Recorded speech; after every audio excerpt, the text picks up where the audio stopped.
and welcome to another episode of Ghost History Medium. Today we went a little bit further south towards the seashore and we are at the Monmouth Battleground State Park.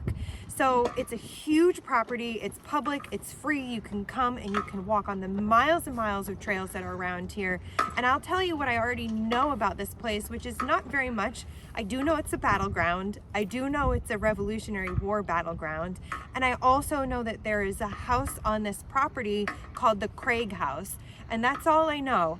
So we're gonna walk around a little bit and stop at some locations and see if anything comes to me, and see if we can pick up on any individuals or history, and we'll go back and look at it in the history books.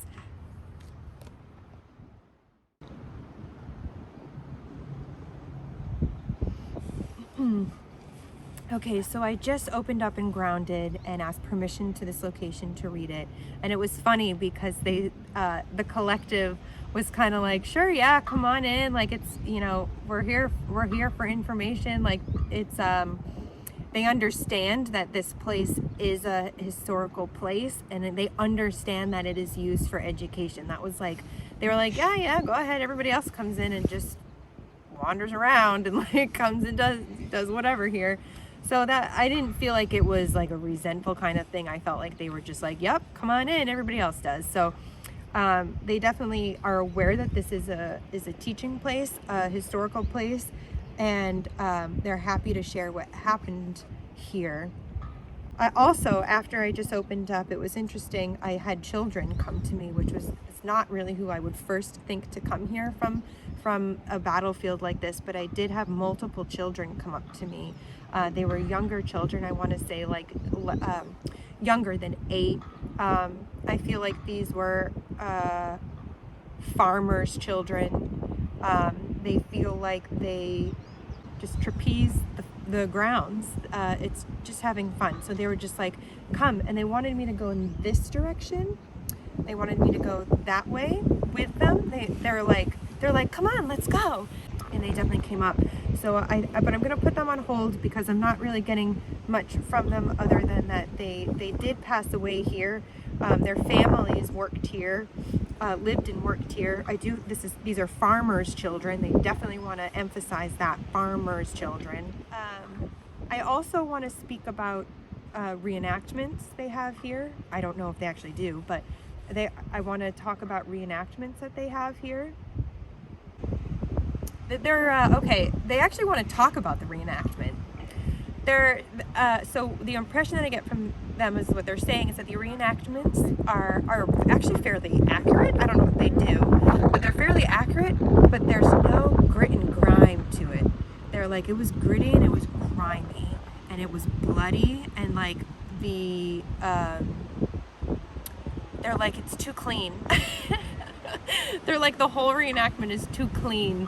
Mm-hmm. They're like, their uniforms are too clean. Like their stuff is too matching. It's too clean. It's too, you know, we were really grimy. Like, we were really grimy. We really lived out. We really lived on the land. We really lived on. So I'm also seeing encampments in this area as well too. And what's interesting is that I feel like this was almost an accidental battleground. Like, I don't feel like it was planned that, oh, we're gonna interact here and have our stand here. It was kind of like just where the two armies clashed. It was just like, I think one was coming north, one was coming south, and that's just like where they clashed. They liked this area because it was all farmed and it was very easy to see. So none of these trees were here, obviously, but it was all cleared and all farmed. I see a lot of men. I do feel like men died here. I want to say like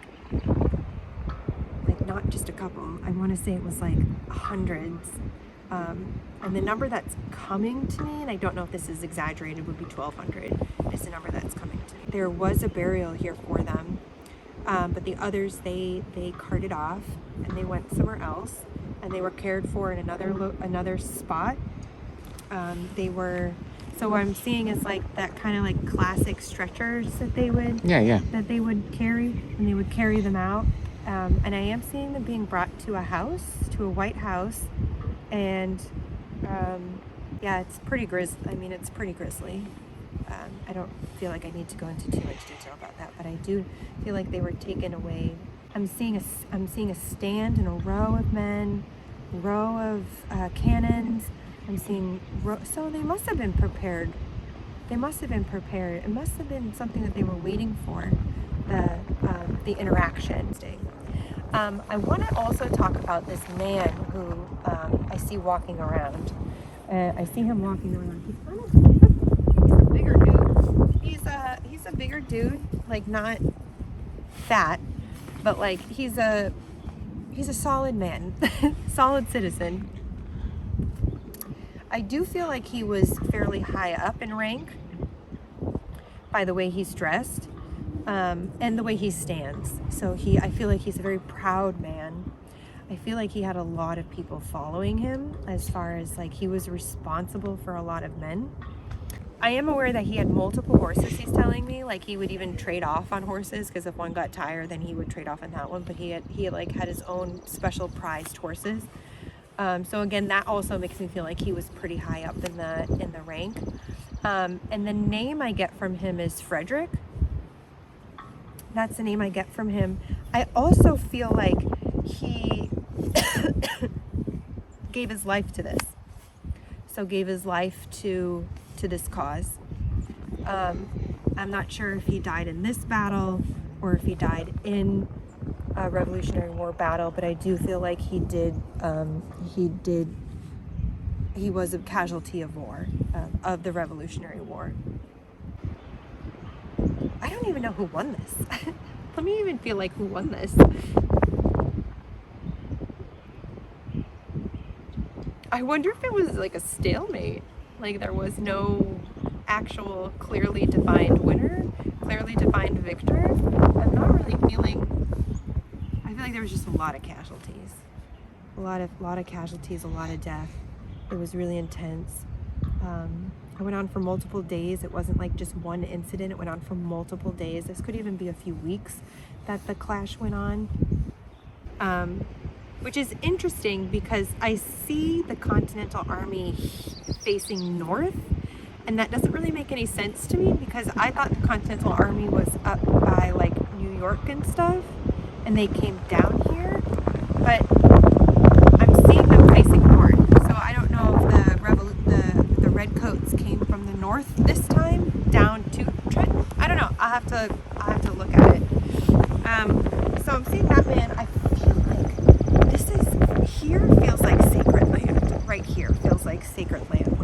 I do feel like there are bodies buried here, like in this particular area.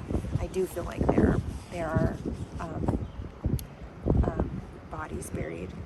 I also feel like it's quiet. I feel like people might see they might see that man walking. They might see a man walking, and he has big shoulders. Like he's like really big shoulders, and he would just walk slowly. People might see him around here, and they might also see other soldiers in this area as well. But I also need to get down to the water for some reason. What they want to say is almost like the water ran red, kind of. It was like the water ran red. So now I'm being brought to 1778 into even 1780, where it feels more like it was one of the last major clashes. I don't know, they keep wanting to talk about Trenton. I know there was a battle at Trenton, and I think Battle of Trenton was earlier in the war, but I don't know. But it is related to this somehow. Okay, but yeah, I do feel like there's that. I felt the children with the farmers, the farmer families wanting in that direction. But do you know if there's something up there? Yeah. Okay, in this direction? Yeah, how many families do you think? How many farmer families? Mm-hmm. 5? 5 farmer families. I see when we were driving in, I saw encampments over on that side. Okay. When we were driving in on the left, I saw encampments over there. But I feel like this was really where the front was. Like I literally am seeing cannons, men, people on this ridgeline. I don't know if that's accurate, but, and again, they would be continental facing, and then Fredrick, he's on a horse. A horse is very important to him. I see him with a sword. I see him also with like a scabbard sword, and he's doing this. I don't know if that was a symbol, like a sign. It could be shoot Charge. or charge. It could be shoot or charge. But he has this, and he's holding this big sword in his hand, and he's doing that. Kind of like what you would do. Starting a race? Yeah, exactly. Yeah. Yeah. But he's holding it up, and I see him on his horse, and he is... yeah, he feels prominent here. And You said something driving in here about a well. What do you pick up anything now that you're here? Here, about the well? No, maybe not this part of where we are, but no, nothing yet? I don't feel anything about the well here. Okay. Yeah, no, I was really drawn to something about a well on this property. I mean, it's a big property, and now that I feel like there were farmer families on the property at that time too. I don't know if it has something to do with one of the farmers' wells, but okay, now I'm hearing dry well.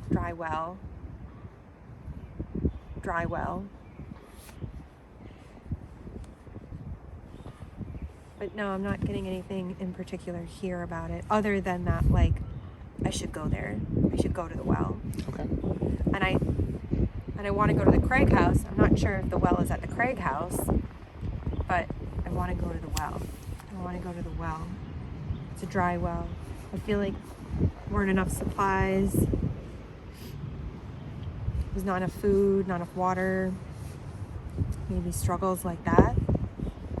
Because also, if you can imagine, they have livestock here too. Like they had oxen and they had horses because they had to take their artillery. You know what I mean? They had to take their artillery. Right. Do you have another question? Not here, no. That's kind of all they want to talk about here. And I think people might have experience with them on the trails here. Feeling a hand or feeling something on them.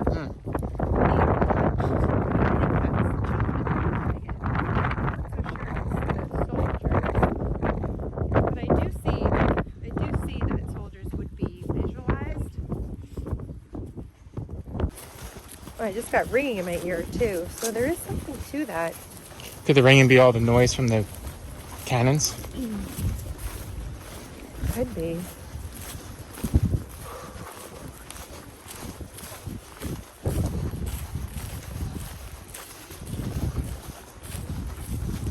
I see boots and foot soldiers. Oh.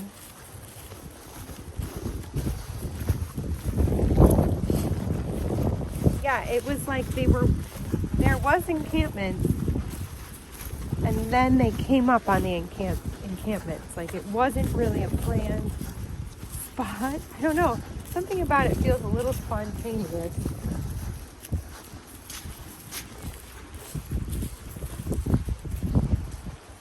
And they just like took their advances and took they took their advances. Like they took their opportunity. They took their chance. It was like now or never. Like take your chance now or the chance will be gone. Because there was starting to be encroachment. And again, it was still about defending Trenton, defending Philadelphia, like defending that spot was why they pushed out this far.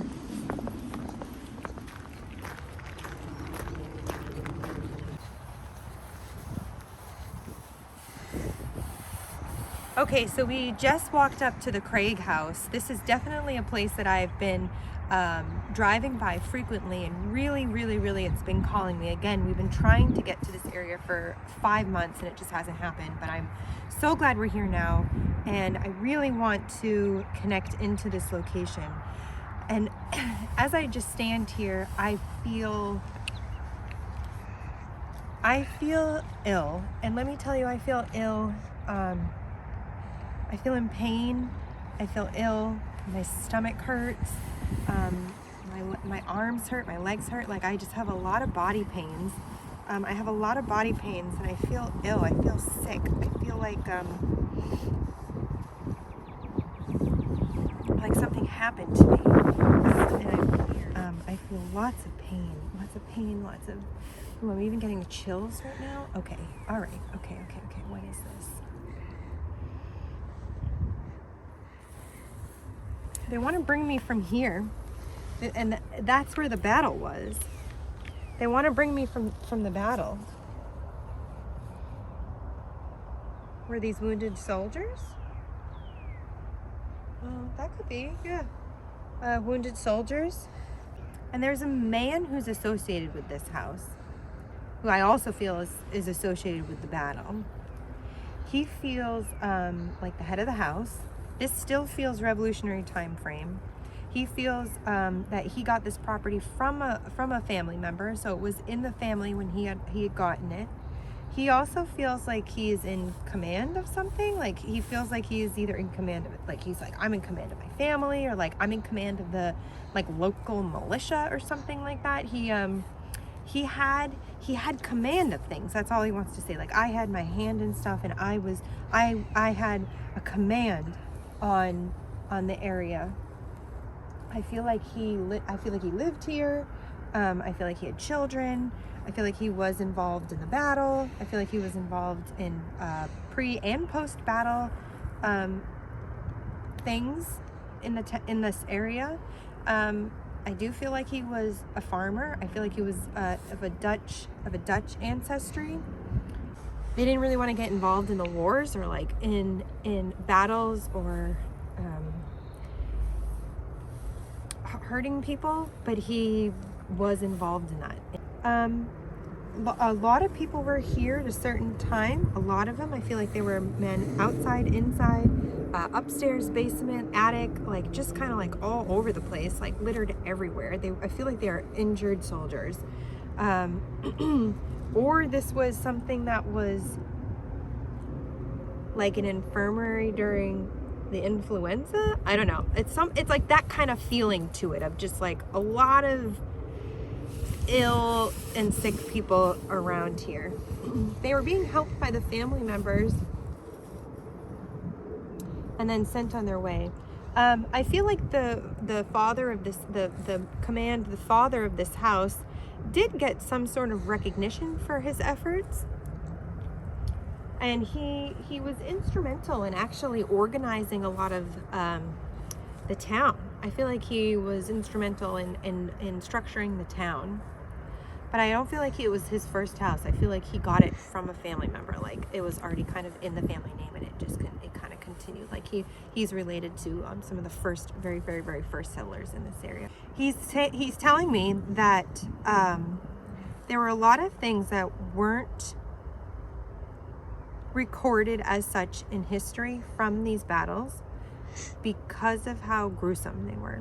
So a lot of it was kind of like glossed over a bit. Like, oh, came in, conquered, left, the bad people left, like that's kind of the typical stuff that was recorded. But I also feel like there's some form of religion for this man that is very important. And I see him sitting over these men or standing over these men and doing either rites or doing like I don't know if it's a cross, but he's holding something and he's doing rites for these men. And he's like, the grisly nature of this battle, the grisly nature of this war isn't always commemorated on the plaques. And he really isn't. And he really wants for us to have a better understanding of what it takes. Okay, he wants a better understanding for what it takes for these men to risk their lives, and that deserves to be commemorated as well. And I'm like, well, there are memorials up there about the men commemorating them, and he said no, it needs to be more realistic. It's weird. It needs to be more realistic. Well, they can't go around actually shooting and stabbing people. Not that. No, he's saying, what is he saying? The Lost Boys are coming up. I don't really know what the Lost Boys are. But the Lost Boys, like the Lost Boys of the American Revolution, aren't recorded. Like the Lost Boys, boys that had no family, orphans, African Americans, he's saying even Native Americans had no record for them almost. Like they're not commemorated, but he's still holding up. He's holding up. I think it's a cross. It feels like a cross on a necklace. He's holding up a cross on a necklace, and he was saying, "I would do rites. I would do rites for my men," and the priest or minister or whoever was in the area was here also and doing rites, and he really wants that moment to be talked about, because he's saying in those moments is more humanity than in 1,000 deaths on the battlefield. In those moments there's more humanity than gaining 100 yards on a battlefield, because these boys and men are fighting for what they believe in, but to not forget the Lost Boys. I don't know what any of that means. Wow. Yeah, I don't know. So either. hopefully we'll be able to find out what that means. And the one who commands, who would be here, I feel like he's a tall gentleman. I feel like when he wasn't in his uniform, he would wear, I feel like he's in dark clothing a lot. Farmer by trade. And let's go over to the well and see if there's something to it.